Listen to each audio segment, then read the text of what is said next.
Thanks for joining us. My name is John Mallett. Welcome to our podcast, Leaving a Legacy, Stories about Homeownership. And that's split up into two words. Well, number one is a homeownership aspect, and that means that the environment that we grow up in is really critical, and that we can actually transform lives through homeownership, through the environment that we're living in, whether it's a first-time home buyer or whether it's somebody who's aged that needs some help. Whatever the circumstances are, homeownership is a big key. And legacy is where every day we leave a legacy for our posterity. Every day we're doing something that will create intergenerational wealth. And when you put that together with homeownership, all of a sudden you get something that's explosive, that's powerful. And that's why we really have this podcast. Today we have a great guest with us. This is someone I'm really excited to interview today. His name is Paul Ward.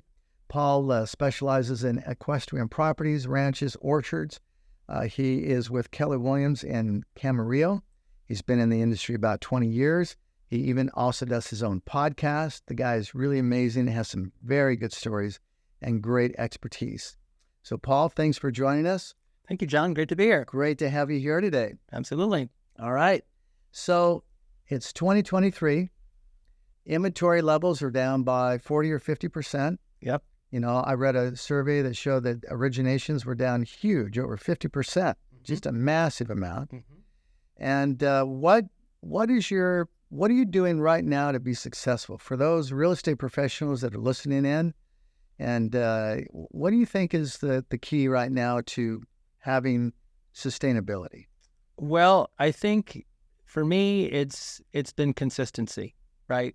And it's just doing the same mundane thing over time, but not losing sight of the big goal. And, 21 years in the business, it didn't happen overnight. I mean, my story is pretty crazy on how I got to where I am. And we want to hear about that. Sure. Yeah. But I think for those folks, especially that are starting out, just, do 3 or 4 things every week and just keep at it. What are some of the things that you do on a daily basis? When you say consistent, what are some of those things? Well, maybe the mundane things. Sure. Well, I mean, I think to be in touch with your database is important.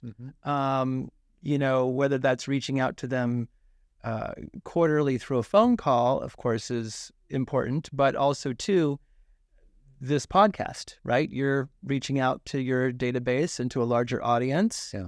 I have a podcast that we can talk about, but I also, blast my database with interesting content. I'm not telling them to, set the clock forward or fluff the spring pillows, right? I'm providing them with information and content that they might find interesting, or they might check in for 15, 20 seconds. What kind of content do you send them? Well, I have 3 different pieces that I send out monthly. So they all look very unique. One of them is my market trends report. So I tell them about the local market that I serve. The second piece is a play on my name, my last name being Ward. So I call it the Homeward Bound. And it's just what I like about a couple properties that I'm selling. Okay. If you don't have any properties, then you can borrow a listing from an agent in your office, right? Yeah. And the third blast that I send out on a monthly basis is my podcast with a link to the YouTube channel. Okay. Not selling anything. Okay. It's just, hey, I interviewed, John Smith, Farmer John, and I hope you enjoy the conversation. Very good. Yeah. Okay. So that's good. So you're really keeping in front of your database, of your clients. Yeah. Right? Yeah. Okay. And then I do postcards, which is quite pricey for somebody starting out. But I've, been doing it for a long, long time. So it does work for me. Yeah. A lot of people have kind of given up on the print. But you can also, tap into the similar or the same database of folk through social media. Okay. Now, let me ask you a question. What is happening with your clients right now? What do you think are their concerns? What is it that they are asking you about? When they call you, they say, tell me about what's going on. What are their concerns right now? Sure. Well, I serve a niche, right? I mean, more than half of what I sell is kind of the niche that I specialized in. If I sell a condo, it's because the folks have already bought or sold something in my niche, and maybe they've given me a referral, right? Yeah. But I basically know what's happening in my niche, right? So just like anybody, folks who are buying want a deal, right? Everybody wants a deal. They want to save money. They want something special. They want something that I don't know why, maybe human nature. They want something that's, quote unquote off market, right? That nobody has access to yet. They want to feel protected, like I'm looking out for their interest, and they want to feel special, right? And that they're kind of getting the concierge service. I'm looking out for their interests because most of my clients have very busy lives. Yeah. And on the selling side, of course, again, human nature. They want to sell high, buy low. Yeah. And so they want me to get top dollar. How do you? So what you just said, all those things that you said, how do you translate that into actual actions and activities when you're with your clients? What are some of the things that you're doing that helps them feel like they're the only ones on the planet that you're serving? Sure. So let's give some examples. So sat down recently with two brother and sister, inherited a property from mom. They'd done some online research, found me through the internet. Okay, so now I'm going on a listing presentation with what we call strangers. They're not really a warm lead, right? Because I don't know them, they don't know me, they were not referred by anybody. Haven't met them. Right. So you've got one shot to give your best first impression, right? You could say the one wrong thing could just, you're done. It was interesting. I was the third and final person that they interviewed. Okay. They had an appraisal at time of death when mom died 6 months past for $1.35 million. Now, this is a special property. It was a 3,700 square foot home. It was on 1 acre flat.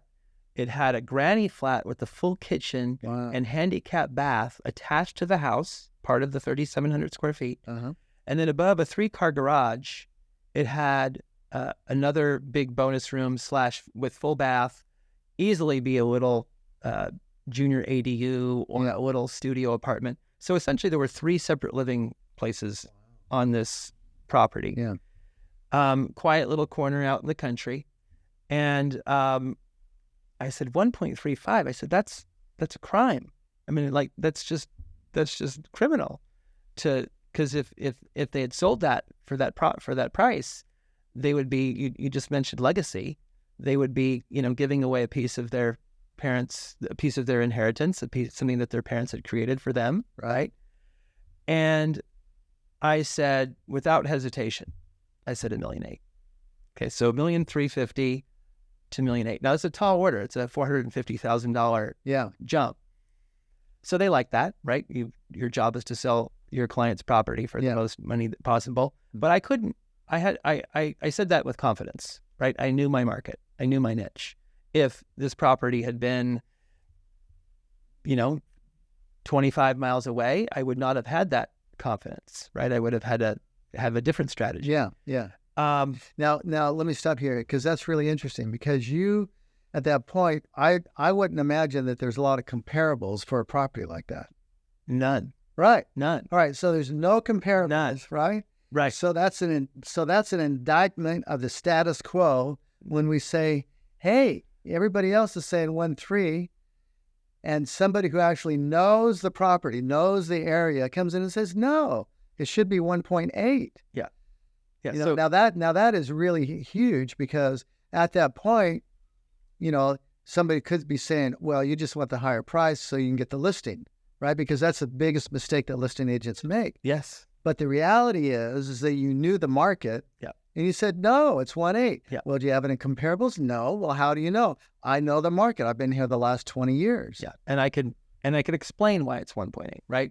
So we'll get the listing, right? Fast forward, get an offer within a week. Full price. Buyer loves this property. Now, it does need paint and carpet, but that's all easily fixable. And it wasn't, if I thought that the client needed to spend that money, paint and carpet is the cheapest for the most square footage of the house. Right. I would have told them, hey, you really need to make that 1.8. You really got to put a little bit of work. And they did some handyman stuff, but not much. Right. We get the property in escrow. Now, of course, it's time for the second appraiser, right? Because now you got the buyer's lender is calling out their appraisal. First appraisal was time of death. The mom died from trust. Right. Now it's the buyer's lender. Now it's the actual appraisal. Okay. So he comes in at $1,580,000. Now this is what really pisses me off about appraisers is they appraise markets that they don't understand. Yeah. Right. Yeah. I said, another big faux pas here. This is not right. $1,580,000. Right. I went through the appraisal report and looked at all of the properties that he put in the report, 5 or 6 properties in the report. Again, this is all apples to oranges stuff. This is not like KB came in or Party came in and built a neighborhood and there's 5 models and that same model sold 3 of the same in the last 3 months. Yeah. I do a drive-by appraisal and you're done. All of the properties in that report were very, very unique. Okay. They all had their pluses, they all had their faults, but there was something special about this property, right? It checked all the boxes. It was away from the highway. It was all flat and usable. It had 3 separate living places all done. You didn't have to, deal with the county for a year or 2 to get more living spaces. Established trees. I mean, there are just so many things about this property that were special that are not, that are subjective. They're not quantifiable. And so the next challenge, of course, was to convince the buyer that he was paying the right price for the property. He knew he was getting what he wanted, and he was getting a deal. Right. And, and he couldn't buy anything like it anyway. He couldn't buy anything like it. Now, he could have played hardball. He could have come back and said, well, it came in at $1,580,000, blah, blah, blah. Now I'm overpaying $1,800,000. Haven't removed the appraisal contingency yet. Natural course of natural path would be to meet the seller in the middle. Yeah. Right. But fortunately for my sellers, that didn't happen, and they got top dollar for that price. There's a lot of subjectivity that comes into this. You kind of got to know what people appreciate. Like I was talking to a buyer years ago, and it was top dollar for this little 2-bedroom farmhouse out in Santa Paula, and it had a detached garage, and then it had a little guest cottage about 200 yards away from the main house. And the buyer, who ended up not being the buyer, but that's another story, he said, well, how did you come to $1,200 a square foot? And I said, well, do you want me to cut down that 500-year-old oak tree right there? And he's, oh, no. Like, right. Okay. He's all, I get it. It's just the uniqueness of the place, the beauty of the place. Right. And it did take quite a while to find the right buyer who appreciated that property. Mm-hmm. So this is a Christmas Eve story. I'll never forget, the lady walked into the house and she said, I want it. I love it. I have to have it. That was it. And that was it. And, all the complaints that people had made, all the other buyers about, hearing the hum of the highway when the wind was blowing just perfectly, or, the tiny little view of the commercial district way off in the distance. They just wanted a perfect, picturesque property with no flaws. And this lady, her current residence overlooked the 405 freeway, and she was moving out to paradise. See, and I think the thing that I really like about that is I like the fact that you hold back a little bit. You're not out to just get the property sold for the commission. You want to really bless the lives of the people you're working with. You want to give them something that somebody else may not be able to give them in terms of representing them. Mm-hmm. A lot of some people would say, no, let's just, if that's the sales price that it needs to be, we need to lower it. But you hold back because, and what I've noticed is that all of your properties are unique, a lot of them, right? Because of where they're located. They're unique. And there's a lot of subjectivity to that, to the uniqueness, right? The kind of the value is in the eye of the beholder. Like if you just take a house with a swimming pool, right? It either you want a pool or you don't. Yeah. Maybe you're indifferent, but people who really, really want a pool, which is what, maybe 20% of the people want a pool. Right. There's a good 50+% that absolutely don't want a pool. And then the rest are kind of indifferent. So the people that want a pool, they put a value on the pool. Mm-hmm. The people that don't want a pool, the pool has no value. Right. It's a negative value. Right. And so with farms and ranches and country properties, the value is subjective, right? It's a value that the buyer places on that particular thing that is at that particular property. Yeah, I can see that. And I can't fit a square peg through a round hole. Yeah. So I've been at this a long time. So I almost know when the buyer walks into the property, if this is worth it, or if you're just kind of going through the exercise because you have to. Let's say, stereotypically the man wants to buy a farm and the wife is along for a Sunday stroll. I mean, that's the stereotype, but I'm just saying. Yeah. And what she'll start doing is she'll start lobbing grenades at his feet. Like, he's already moved in, right? He's already moved in. He's got the barbecue going, and he's in heaven. And I know that they're not coming back, right? But if two people, if they're married or whatnot, and they both like the property, then the challenges have solutions, right? There's no obstacle that can't be overcome. Right. Whereas if somebody doesn't like something, they're just going to create noise. Mm-hmm. If that interesting. Yeah, that's interesting. Okay, so what's really interesting to me is how you got into real estate. Because when we talked before, you graduated from UC Davis, mm-hmm. and then you have a master's in public administration, mm-hmm. and then you also have your teaching credential. And how in the world? How did all this come about? Sure. So I stumbled into real estate. My dad passed away in 1999. He left about 10,000 antiques. Wow. He was beyond a collector. He was a hoarder. Yeah. And the stuff that he collected was amazing. Don't get me wrong. My girlfriend at the time and I were just like oohing and awing over everything because, he just said, 1950s toys and watches and steins and guns and oil paintings. I mean, you name it, he had it. Yeah. And so I was at a place in my career, 10 years in the political world. That's another story in itself, but just couldn't really get out of bed on a Monday morning. I mean, I really just liked my job to that degree. Wow. And, by Sunday, you're already kind of dreading Monday. I mean, you know that you got to make a change in your life. Yeah. And I said, this is my ticket. This is my ticket to something different. And I declared myself an antique dealer. Oh, and I was really kind of became more liquidator. Now, before that, you were in the political arena. So you were working for senators to help their constituents. Yes, I worked. I went to UC Davis to be a farmer. I ended up making a detour, took all the fun classes, the tractor maintenance and the water law and plant science, but I was never going to be like the organic chemistry guy, right? Interesting. I'm more interested in, why, not how. Yeah.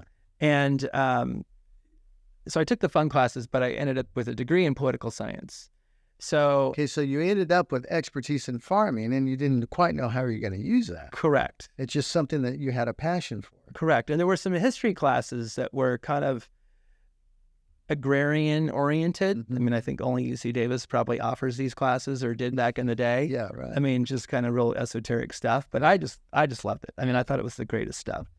And so I didn't know what I was going to do with that, but I just enjoyed it at the time. So kind of taking the path of least resistance, kind of like taking classes that I enjoy and just kind of figure out the rest later on. Right. Okay.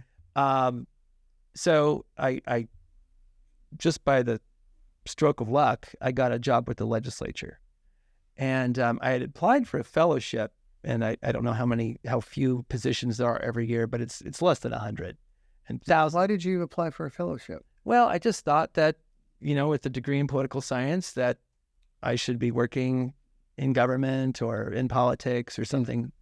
But you really didn't have a passion for it. No, I mean, I was kind of grew up in the Schoolhouse Rock days, right?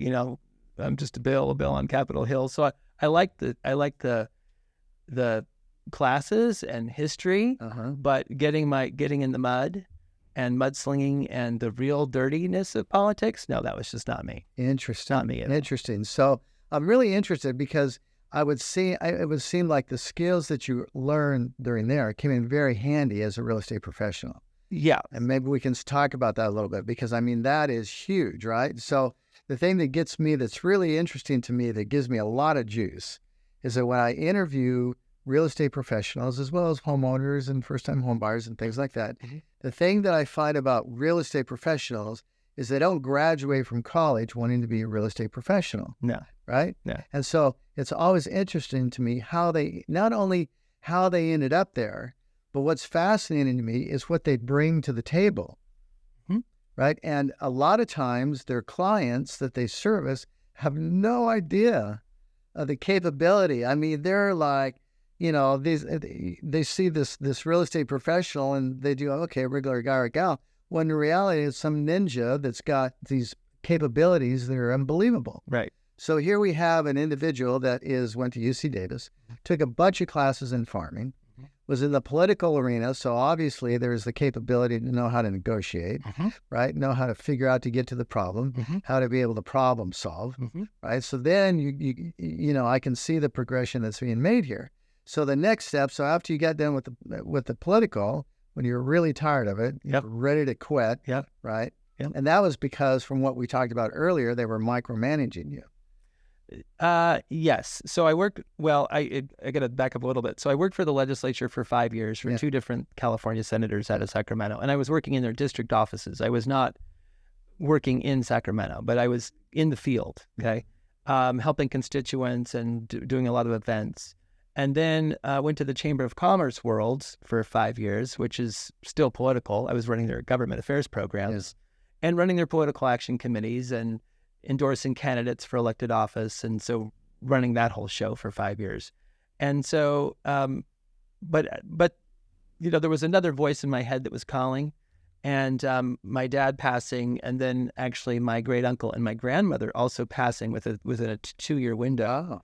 Really kind of made me take stock of my life and said, I better start doing something before it's too late. What was it that you learned when you were doing the political aspects? If there was one thing you learned, what would that be? I think that, the world has changed dramatically now, but when I was in the political world, my primary job was to help constituents who got caught up in the bureaucracy of state agencies. And if your case doesn't fit neatly into a little box, it's very easy to fall through the cracks. And these people who are the constituents of the elected need somebody to help with their case and somebody to listen to them. A lot of times they just need somebody to listen. Yeah. My most famous case was a police officer who worked for BART, the Bay Area Rapid Transit, which is the the train system that runs through the San Francisco and the Bay Area. Right. And mind you, I have no training, right? I'm a political science guy. Really, this should be a psychiatry position. And I was on the phone with a police officer, and I'm 22 years old, right? Straight out of college. And he was talking about getting jumped by a bunch of gang members, and they knocked out a bunch of his teeth. And he's been going to dentist after dentist, and he's got, thousands of dollars worth of oral surgery ahead of him. And BART is fighting, or the insurance company is fighting him over what he needs. And he said, I've got a gun in my desk. I mean, the guy was just shouting for help. I've got a gun in my desk, and maybe I should just go ahead and end it. And again, no training. No training. And I said, no, don't. I said, don't do anything crazy. I said, give me an hour, right? And basically, if I can't help you in an hour, then you could kill yourself, right? I said, give me an hour. I'll call you back. Right. And I get off the phone, and I'm talking to the receptionist, and I'm like, man, I just had the craziest call, and again, no training. And she said, well, why don't you why don't you look in the phone book and call the, suicide hotline? I mean, we're kind of dating ourselves because we, kids don't know what a phone book is, right? But now you just look on your phone. But the inside cover was 911, and then below that was the suicide prevention hotline. Yeah. And so I called them, and I just said, I just had this crazy call from this police officer, and he talked about killing himself, and they said, don't worry about it, we'll call him. What's his name? What's his number? And so I gave it to him, and that was kind of the end of it, right?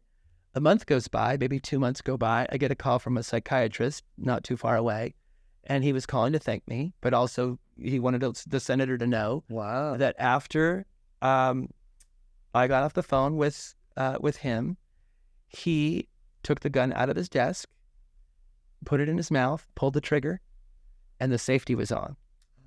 He took the gun out of his mouth to take the safety off, to turn the safety off. And just then the phone rang, and it was the suicide hotline, and they convinced him not to kill himself. Oh, my God. And then a month or two later, I got a Christmas card with a picture of him and his family. Oh, and the senator got a letter from the. That's huge. Yeah, it was big, and that was my biggest case out of Okay. dozens of cases. Wow, that's amazing. So people don't realize that stuff like that happens every day. Yeah. Because they're just kind of watching the news and seeing what's happening on TV.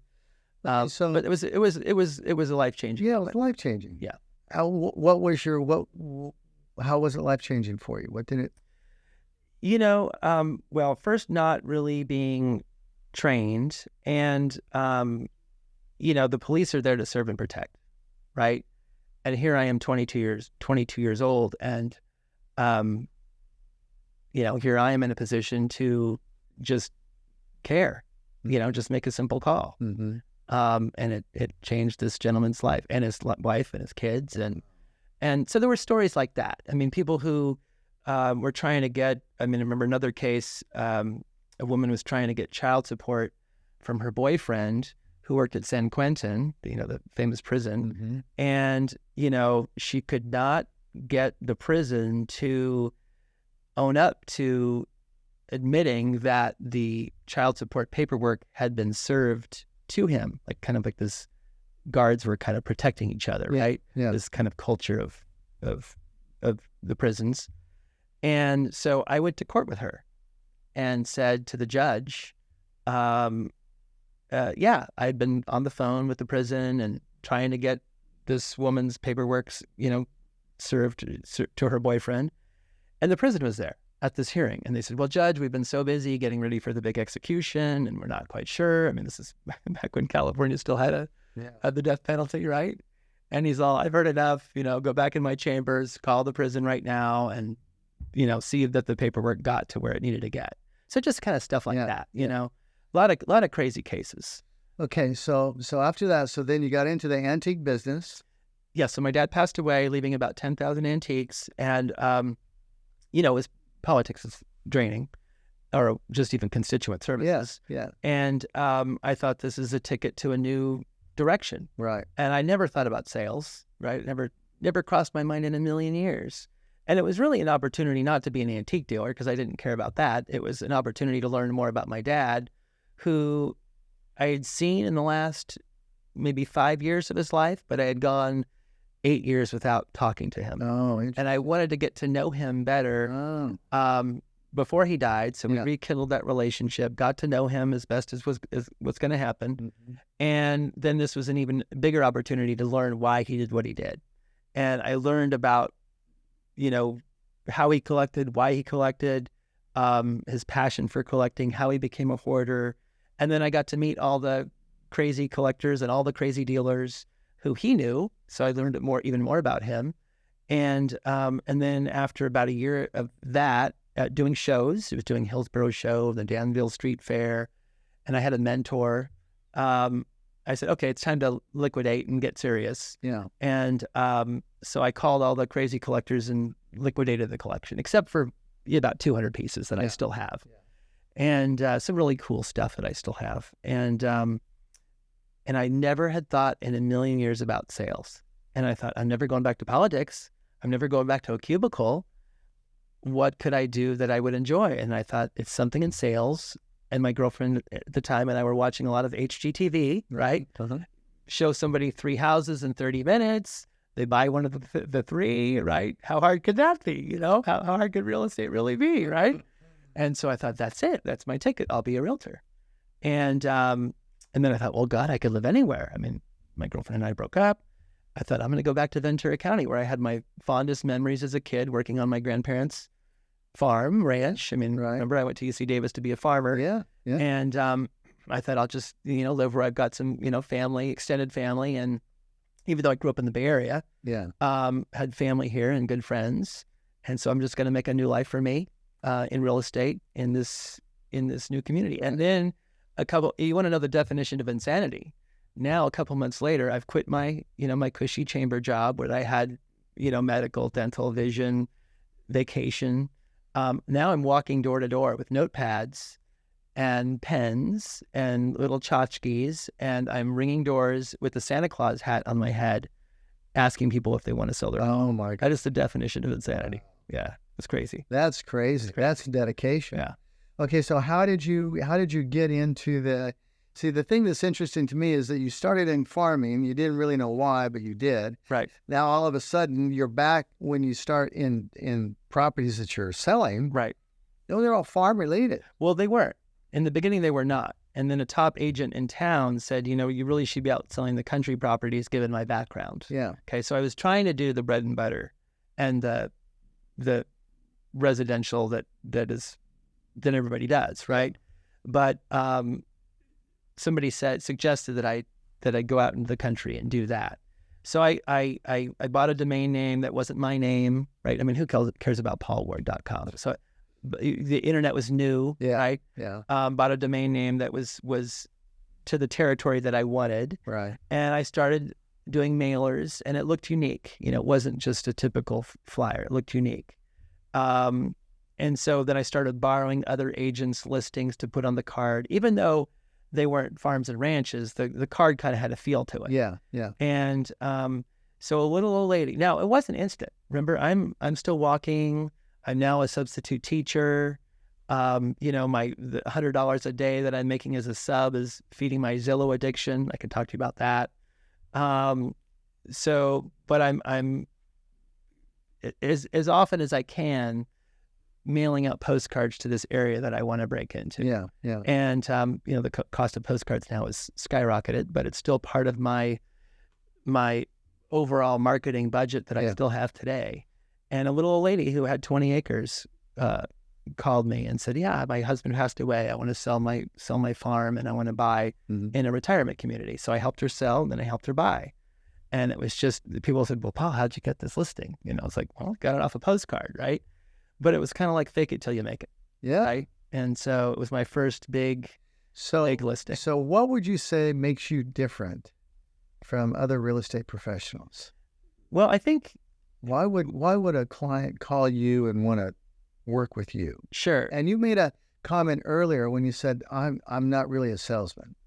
Sure. So I think first they call me about my niche, right? They're not calling me to buy a condo down at the beach. If I sell a condo down at the beach, it's because they've already bought something or sold something from me, and they liked the level of service that I gave, and they've gotten to know each other on a more personal level. Okay. But no, people don't. I have sold beach properties, but that's kind of a repeat client, right? They're calling me for my niche because they want to buy something that's lifestyle related. They're not scrambling to get the kid in school by, September 1st. They already have a roof over their head. They're not worried about their next paycheck. They want to create a lifestyle for them and their family. A lot of folks are immigrants now. They want to recreate where they came from. India, China, Mexico. Right. They've achieved the American dream. They moved to Los Angeles because they've never heard of Ventura County, so they've done the LA thing. Now they want the house out in the country because they, grew up on a farm, or their dad was on a farm. So maybe they want kind of like a weekend getaway.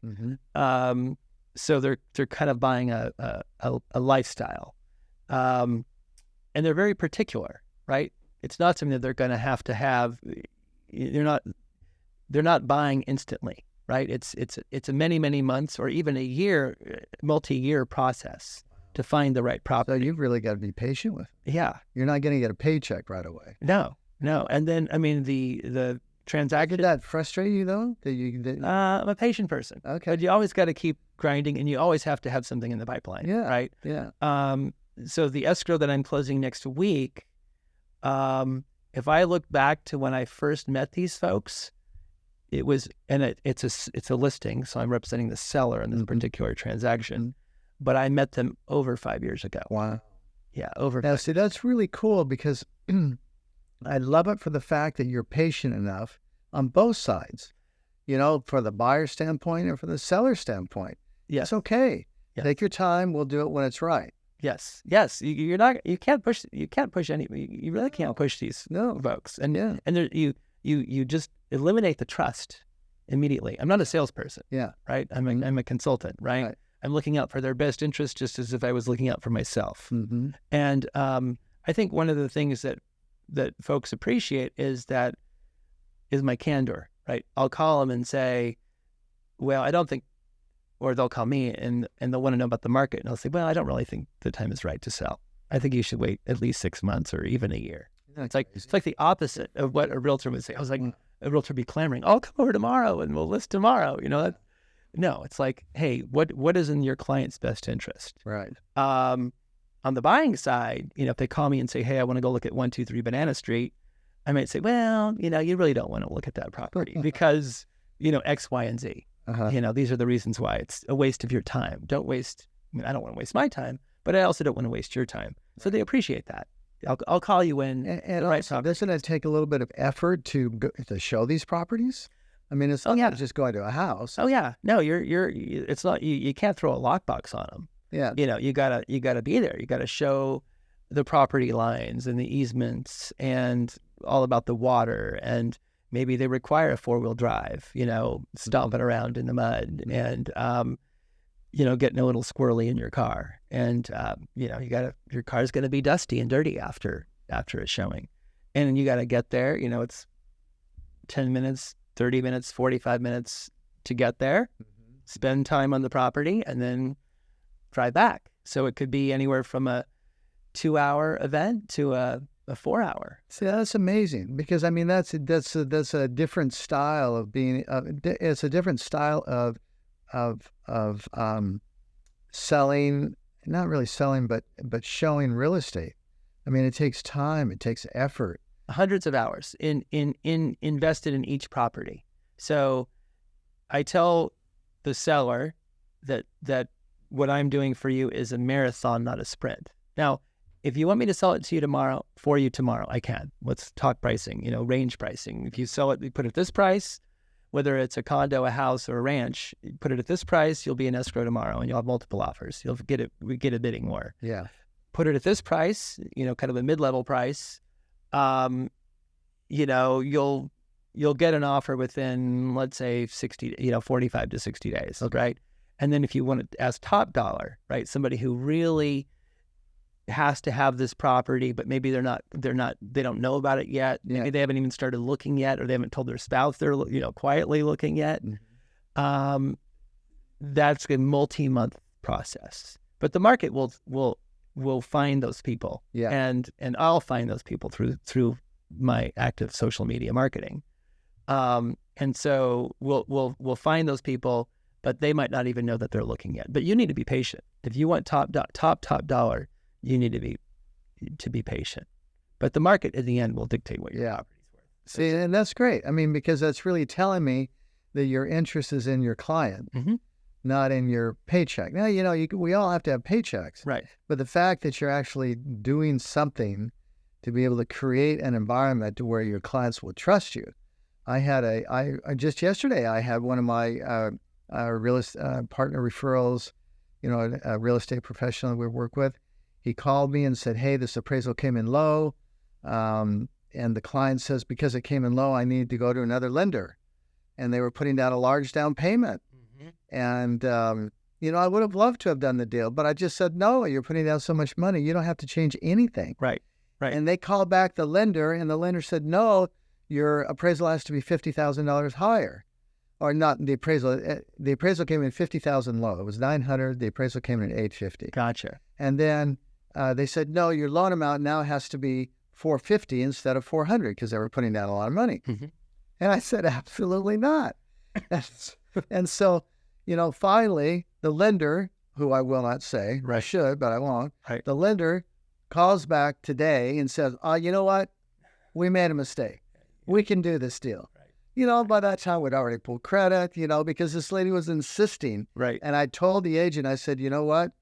What's going to happen is they're going to call back and say they made a mistake. Mm-hmm. Because they were adamant that that's exactly what had to happen, which was going to increase her payment. Mm-hmm. And I told the client, I said, you can do this without having to do another loan with us. Mm-hmm. They've already locked you in at a lower rate. There's really no reason to use our services. Mm-hmm. But you were looking out for them, and and so it was just kind of obvious what needed to be done. Yeah. And so when you do that on an ongoing basis, like what you're doing with your clients, mm-hmm. it's incredible. Thank you. I enjoy it. You enjoy it. It is work, but I don't know what Mark Twain said, but right, if you enjoy what you do, it's not really work. I'm paraphrasing. Right. But I've enjoyed it for 21 years, and it's definitely been a challenge. Don't get me wrong. What do you think are the challenges? I think that it even goes back to my, working in the political world. I think that the process is stressful, right? The process is stressful for the buyer. The process is stressful for the seller. And so I said a few years ago, I want to reorganize my business like a Swiss watch, right? And have all the pieces in place. And I do have a virtual assistant who's a rock star, just absolute rock star. I actually had 3 virtual assistants. I was so top heavy. It was ridiculous. I had no escrows and 3 assistants. But I knew that each of these folks had a role. Now, I back up a little bit. I had a full-time assistant, and she was amazing at what she was good at, and she was terrible at what she was bad at. Mm-hmm. And I kept her for what she was good at. Mm-hmm. And it was a mistake because it blew up in my face because of what she was bad at. Okay. So fast forward, I tapped into virtual assistants, and I only hire them for what they're good at and only for the number of hours that they're needed. So instead of having one person full-time that does something awesome but something else mediocre, why not have multiple people do that's a great only what they're good at? Yeah. And so the first woman that I had, first day on the job, she told me she was pregnant. I was like, you gotta be kidding me. I mean, I'm open-minded. I'm, supportive, but probably something that should have been said in the interview. Yeah. And, sure enough, 8 months later, she was on maternity leave. Now, the virtual assistant company did not leave me high and dry. They started training her replacement 2 months before she left. Yeah. What happened was the new girl that came on was equally amazing in a different way. So when the first girl came back, I was like, well, I got to have both of them. Yeah. But they're going to have different roles. Right. And then I realized there's one more piece that's missing. And so I had the third assistant now. All the pieces were in place. Oh, that's cool. So really what you've got is you got a really good team. Yeah. Now fast forward again, and I've got one assistant who's been with me for 4 years, and she's doing all of those roles. Wow. But she's been trained to do all of the roles by her predecessors. And so she wanted more hours, and she was loyal. And so rather than find somebody new to fill that gap, it was just like, hey, do you want this piece, or do you want me to find somebody else to fill that? And she's awesome. Oh, that's cool. All right. That's great. Okay, so if you had this microphone, this megaphone, sure, and you could have everybody in the world listen to you on it, what do you want to say? What's a parting shot of something that's important to you? That's kind of the essence of who Paul Ward is. Sure. Well, you've been talking about homeownership and the idea of legacy, and I really appreciate the message that you're sending to the world. And I think for my clients, just like everyone, they're out there to create their legacy. Yeah. And maybe it's not their first home, right? But it's still achieving the American dream.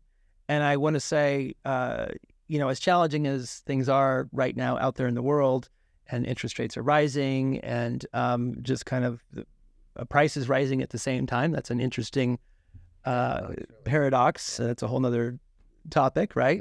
Yeah. But the American dream is still alive and well, and there's a way to get a home if you really, really want one. And I think for a good percentage of my clients who have come to the United States with nothing, I mean, the shirt on their back, right? And have made my two biggest transactions didn't even speak English. Wow. I mean, they only spoke Spanish, only spoke Chinese.